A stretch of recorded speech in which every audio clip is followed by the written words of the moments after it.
Bonjour à tous, je vous souhaite la bienvenue dans ce podcast réalisé pour la rubrique de mail dans le cadre de la rubrique On aime, on en parle, mis en ligne sur notre site internet tous les 2 mois. Aujourd'hui, je vais vous parler d'entrepreneuriat et plus précisément de ces étudiants qui ont décidé de créer leurs entreprises au cours ou à la fin de leurs études.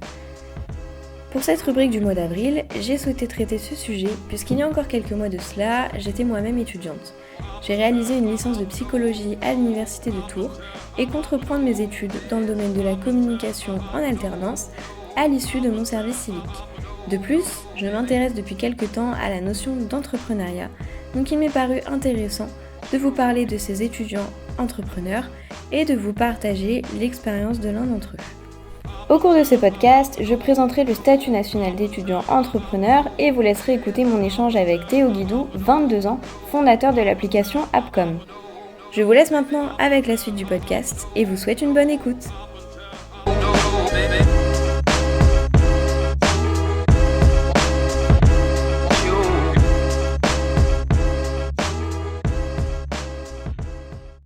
Le 22 octobre 2013, la ministre de l'Enseignement supérieur et de la Recherche lançait le plan Pépite en faveur de l'entrepreneuriat. Ce plan comporte plusieurs objectifs, notamment impliquer l'ensemble des établissements d'enseignement supérieur du territoire par la création de pôles étudiants pour l'innovation, le transfert et l'entrepreneuriat, sensibiliser l'ensemble des étudiants à l'entrepreneuriat, proposer aux étudiants ou diplômés développant un projet entrepreneurial un statut spécifique et un accompagnement adapté. Et enfin, promouvoir l'entrepreneuriat par la création d'un prix national Pépite. En 2014, ce sont 637 étudiants qui bénéficient de ce statut et 3700 en 2018. Et en 2016, 700 entreprises ont été créées. Mais alors, qu'est-ce que le statut étudiant-entrepreneur ? Ce statut permet aux étudiants et jeunes diplômés de développer leurs entreprises dans une pépite, donc dans un pôle étudiant pour l'innovation, le transfert et l'entrepreneuriat. On trouve une pépite pour chaque région et leur rôle est de coordonner et d'animer un ensemble d'actions qui visent à encourager l'entrepreneuriat auprès des étudiants et de jeunes diplômés. Ce statut permet d'accéder à un accompagnement par un enseignant et un référent et d'un accès à l'espace de coworking ainsi qu'à des partenaires.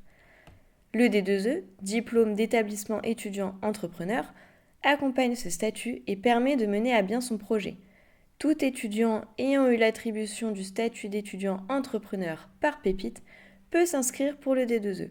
Cependant, l'inscription à ce diplôme est obligatoire pour les jeunes diplômés souhaitant monter un projet d'entreprise.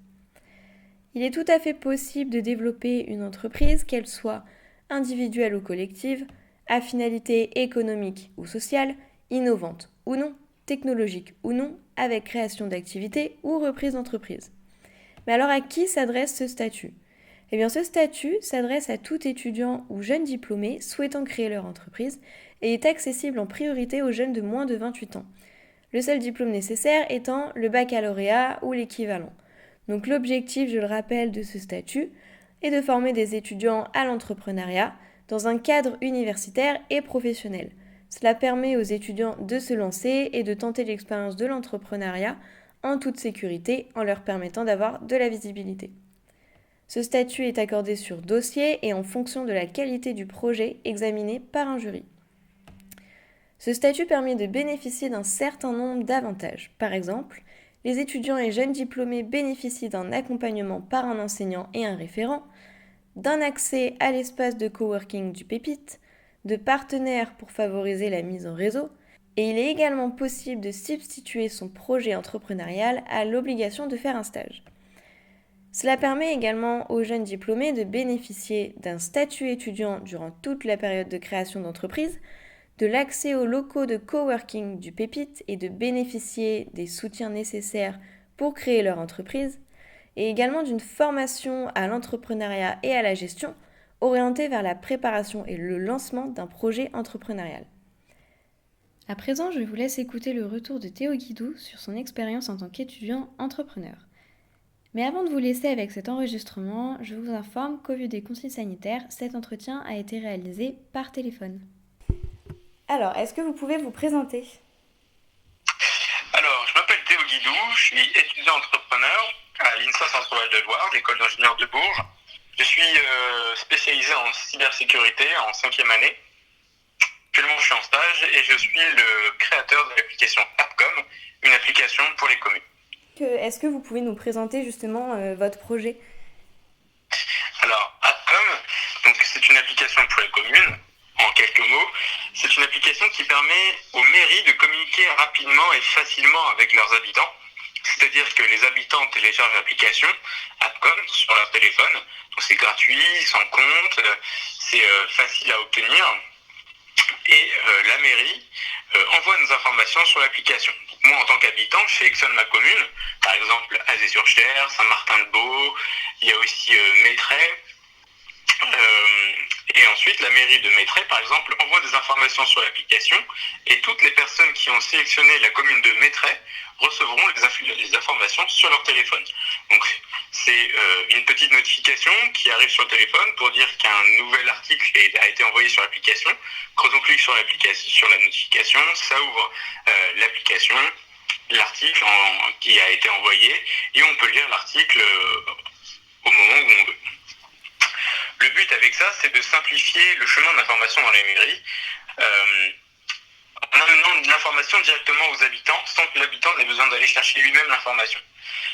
C'est vraiment le but ultime de l'application AppCom, envoyer rapidement et facilement l'information aux habitants.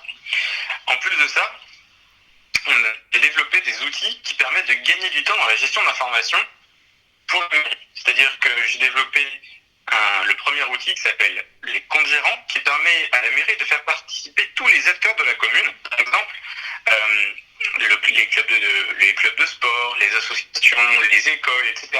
Et par exemple, à Azé-sur-Cher, donc là où j'habite, ils utilisent l'application AppCom et ça fonctionne super bien, et ils utilisent notamment les acteurs qui envoient des informations sur l'application avec une validation par la mairie avant que chacun des articles des acteurs soit envoyé, bien évidemment. Donc ça, c'est le premier outil que j'ai développé. Deuxième outil que j'ai développé, c'est Artia. C'est le diminutif de article et IA pour intelligence artificielle. C'est un outil qui est capable de trouver n'importe quel article sur Internet et il le met en forme sur l'application AppCom. Comme ça, la mairie, elle a juste à cliquer dessus pour dire « c'est bon, c'est un article, je vais l'envoyer sur l'application » et l'article est envoyé à tous les habitants.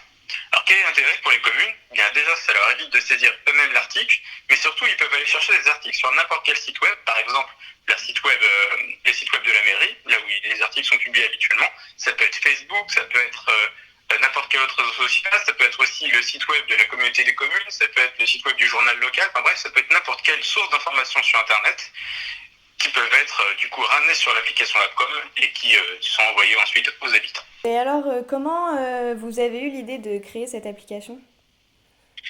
Alors cette idée-là, elle m'est venue il y a quelques années maintenant, quand j'ai commencé à faire l'application AppCom. Donc j'ai commencé il y a 5 ans maintenant, quand je suis tout juste rentré dans mon école à l'ISA, en école sup. Et je me suis rendu compte qu'il y avait un événement dans ma commune que j'avais raté. Et je me suis dit, bah mince alors, c'est dommage, j'ai raté cet événement-là. C'est un événement que j'aimais bien. Et je l'ai pas eu. Et à ce moment-là, je commençais à m'intéresser de bien plus près à l'informatique. J'avais notamment fait déjà l'application du lycée Grandmont à l'époque. J'avais fait d'autres applications à droite à gauche. Et je me suis dit, bah tiens, je vais faire une application pour ma commune. Comme ça, elle pourra envoyer des informations directement sur l'application. Et du coup, envoyer des informations aux habitants. Et donc j'ai fait une première fois, tout simplement, sans me prendre la pression, sans me prendre la tête, sans me mettre de la pression. Je l'ai fait, je l'ai développé, et puis mes parents m'ont dit tu devrais aller voir la mairie, ça se trouve ça peut les intéresser. Je suis allé les voir et encore une fois un grand merci à Olivier Madelin et au maire d'Azé-sur-Cher, puisqu'ils m'ont vraiment énormément aidé. Ils m'ont dit tu devrais plutôt faire ça comme ça, tu devrais plutôt faire ça comme ça. Donc vraiment, monsieur Nicolas Harry, monsieur Olivier Madelin, un grand merci, puisque ça a été vraiment un coup de pouce pour AppCom. Et maintenant, forcément, j'ai refait une autre version avec les différentes choses qu'ils m'ont dit. Et maintenant, l'application AppCom est développée et est disponible pour toutes les communes de France. Pouvez-vous nous parler du concours Pépites Centre-Val de Loire auquel vous avez participé? Pépite Starter qui est du coup une formation qui est donnée par Pépite. Donc Pépite qui organise qui organise et gère tous les statuts des étudiants entrepreneurs, donc Pépite Centre-Val de Loire, donc en Centre-Val de Loire. Et donc Pépite Starter, ça m'a donné énormément de choses dans la création de mon entreprise. C'est même à partir de ce moment-là que j'ai commencé vraiment à me mettre dans l'entrepreneuriat, puisque finalement j'y connaissais pas grand-chose. Donc ils m'ont donné des clés pour faire avancer mon projet. Et ensuite j'ai participé au concours Pépite, Pépite Centre-Val de Loire 2020 et j'ai été lauréat. Donc c'est à partir de ce moment-là que finalement j'ai commencé à gagner un petit peu en visibilité et avoir des communes supplémentaires et du coup ça a été vraiment ultra bénéfique pour moi, pour Appcom. J'ai rencontré des personnes vraiment exceptionnelles et tout ça en distanciel, donc vraiment un grand chapeau à Pépite. Pouvez-vous nous parler de votre expérience au sein de votre Pépite? Dès le début d'Appcom, j'ai rejoint Pépite et Pépite est basée à Tours et à Blois principalement, et Orléans, si je ne me trompe pas. Et donc mon école est à Bourges. Donc j'étais pas forcément au bon endroit pour suivre les formations de Pépite. Donc pendant quelques années, ça a été plutôt mou au début. Mais une fois que j'ai appris énormément de choses à Bourges, avec la pépinière d'entreprise de Bourges, une fois que j'ai commencé à développer mon réseau, je me suis rendu compte que y a Pépite à Tours qui existe et qu'il faudrait bien que je regarde ça de plus près, ça pourrait m'être bénéfique. Et donc l'expérience que j'ai eue ensuite, c'est que on m'a appelé, on m'a dit Théo, tu devrais participer à Pépite Starter. Et puis là, j'ai rencontré tout le personnel de Pépite, avec qui je m'entends super bien maintenant. En fait, c'est plus l'expérience est intéressante dans le fait que c'est plus qu'un accompagnement, on crée des relations amicales, on peut aller boire une bière ensemble, on peut aller sortir. Alors c'est quand on pouvait encore, mais c'est plus qu'une relation business. On crée des liens et avec les autres étudiants entrepreneurs aussi. Pendant Pépite Starter, j'ai fait des super rencontres qui dureront dans le temps. Donc c'est vraiment une expérience exceptionnelle. Alors quels sont, selon vous, du coup, les avantages et les inconvénients du statut étudiant entrepreneur? Alors, statut d'étudiant entrepreneur, d'un point de vue inconvénient, il n'y en a pas. Enfin, selon moi, bien sûr, le seul inconvénient, c'est qu'on ne puisse pas en profiter plus longtemps. Mais du coup, le statut d'étudiant entrepreneur, il permet pas mal de choses, notamment l'accès à un accompagnement par une personne qui est chargée de ça à Pépite, qui va suivre le projet. Alors, c'est au minimum une fois par trimestre, mais on peut en faire plus si besoin. Et finalement, on a un point de contact avec des personnes qui s'y connaissent quand on a des questions. Par exemple, je ne savais pas du tout comment créer une facture au début. Ça peut être tout simple comme question, mais je ne savais pas du tout comment m'y prendre. Bien, j'ai demandé à Pépite, ils m'ont dit tu devrais aller voir cette personne-là qui pourra te conseiller et m'expliquer comment ça fonctionne, l'échange juridique, la création d'entreprise, etc. Et maintenant, je fais mes factures comme tout le monde et ça se passe très bien. Sachant que c'était un petit peu différent par rapport au fait que ce soit aux communes. Mais maintenant, c'est... donc il y a déjà cet aspect où on est accompagné, on a un point de contact avec des personnes si jamais on a des questions. On a aussi un accès gratuit à des cowork space. Donc si jamais on doit faire des rendez-vous avec des clients, et quand on est étudiant entrepreneur, on n'a pas forcément les ressources suffisantes ou alors un appartement étudiant pour recevoir un client, c'est pas idéal. Donc là, je sais que ça m'est arrivé plusieurs fois à Bourges de recevoir des clients, des partenaires à l'espace Coworking Bourges. Et c'était vraiment l'idéal. Alors il y a ça, il y a aussi le fait qu'on ait accès à des aides, des prix. Il y a un truc qui est assez intéressant et j'ai pas mal profité, c'était l'accès gratuit à plusieurs startup week-ends. Et vraiment ça c'est quelque chose qui m'a énormément aidé puisque j'ai appris énormément de choses à ce moment-là, notamment comment créer un business, comment faire un business qui fonctionne entre guillemets et surtout avoir créé des relations encore parce que c'est toujours sympa de rencontrer des personnes comme ça. On peut faire vraiment énormément de choses et on trempe dans une atmosphère qui est vraiment compétitive, mais dans la bonne ambiance, avec des personnes qui sont exactement dans le même état d'esprit pendant un seul week-end. Et vraiment, faut y aller, il faut y foncer. C'est une expérience à faire au moins une fois, je pense, selon moi. Et donc, qu'est-ce que vous retirez de cette expérience finalement? Avec Capcom, déjà, à la base, il faut se faire plaisir, hein, il faut tester des choses. À la base, Capcom, c'était pas censé me faire gagner de l'argent comme je peux en gagner maintenant, même si j'en gagne pas des milliers et des cents, hein, attention. Mais à la base, c'était juste pour tester, pour presque apprendre plein de nouvelles choses. Et j'en retire énormément de choses positives, puisque maintenant, je sais comment créer une entreprise et comment vendre un produit-service qui répond à un besoin. Et tout ce qui est de A à Z, je sais comment répondre à un besoin d'un client. Et je pense que cette capacité-là, en entreprise, c'est quelque chose d'ultra important. Et bien sûr, c'est pas tous les jours grandiose, hein. Des fois, je me rate totalement, mais et ça donne un petit coup de mou au moral, mais à chaque fois, justement, il y a Pépite derrière qui dit bah tiens, tu devrais les faire comme ça ou tu devrais faire comme ça. Et encore aujourd'hui, j'ai appris énormément de choses grâce à Pépite et cette expérience entrepreneuriale que je fais depuis quelques années maintenant. Par exemple, ici, en ce moment, je suis en train de développer mes relations presse. Et tout de suite, eh bien, il y a plusieurs personnes qui m'ont dit bah tiens, tu devrais aller voir celle-là, cette personne-là qui va pouvoir te corriger ton communiqué de presse, tu devrais aller voir cette personne-là pour avoir des contacts en supplémentaire. Et au final, ouais, j'en ressors bien plus grand, avec bien plus de choses dans mon bagage pour pouvoir avancer plus tard. Donc c'est vraiment quelque chose d'exceptionnel à faire. Quel conseil donneriez-vous à un étudiant ou à un jeune diplômé qui souhaiterait se lancer dans l'entrepreneuriat? Alors c'est vrai que c'est quelque chose d'important ça. Et ce que j'aime bien dire à cette question-là, c'est qu'il faut savoir bien s'entourer de personnes bienveillantes qui sont dans le même état d'esprit que l'entrepreneur.